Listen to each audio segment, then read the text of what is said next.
ẹ̀yin tèmi gbàgbósgbà láàrin Atawẹ́wẹ́ àti Saheed Òṣùpá bọ̀dá yìí láti lè máa fi wá yé wa pé k'Atawẹ́wẹ́ má bẹ̀ sí Saheed Òṣùpá o pé torí kò lè gbé Gẹ̀ẹ́sì rárá o. ẹ jẹ́ drop comment ẹ like and share. ẹ má paná wọlé, ẹ tó paná wọlé ò tí ì rí pa o. ẹ gẹ́ẹ̀tì tó bá pè yín lálọ́ bí ẹ sínú kálíbà wọn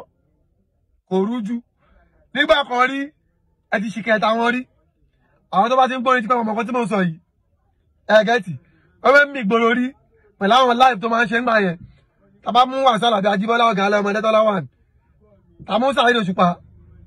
àti mú wẹ́fẹ́ ṣìkẹta rí. báwo kó rú ẹ lójú tó bá yẹ ń gbórin sí ní kí ni yóò ní yí ẹ.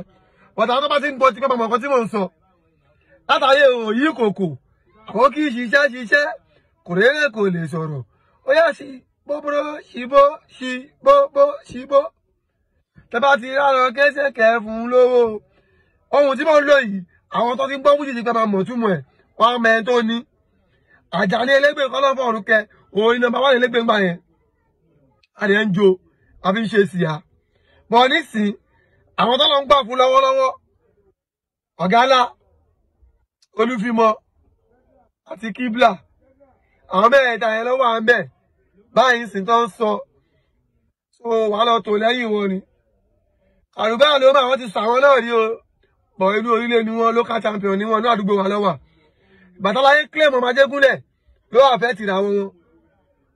wọn láwọn ìṣọmọ orílẹ̀ ọmọ Ajégúnlẹ̀ làwọn àti bẹ́ẹ̀ ní kíní ètí dé bá kàrùbé díẹ̀ táwọn fáǹsì wọn fi ń já wọ́n tún wá ní fàwọn fà látọ̀dọ̀ ọ̀gá ńlá bóyá bí age wise àwọn tó bá máa ń gbọ́ nímọ̀ nǹkan tí mò ń sọ yìí kàrùbé náà bá ń lọ ojú mi tó wà yẹn lọ Ọlọ́run ẹ jọ̀ọ́ ẹ bá wa ṣàánú Aláàfin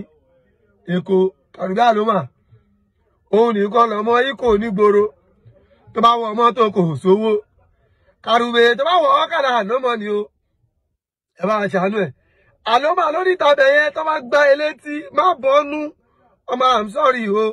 ọmọ kọkà sára ó dùn mí fàlàyé yẹn ẹni tó ní kó ṣe tó ni tó lóun ò lè ṣe tó tòtò ó ti ṣe ju tó lọ aláàyè bá gbangba yẹn ni tí tóbi wá gbà á sí ó fẹ́ máa wà lókè àdìmọ́lé òpin kó jábọ́ rí aláwà láì òun ló fi ń dùn mí fọmọ ẹ̀dẹ̀ yẹn tó fẹ́ aláìmoore tó fẹ́ fi bí sólóore bọ̀ kò sọ̀rọ̀ lọ́rọ̀ tiẹ̀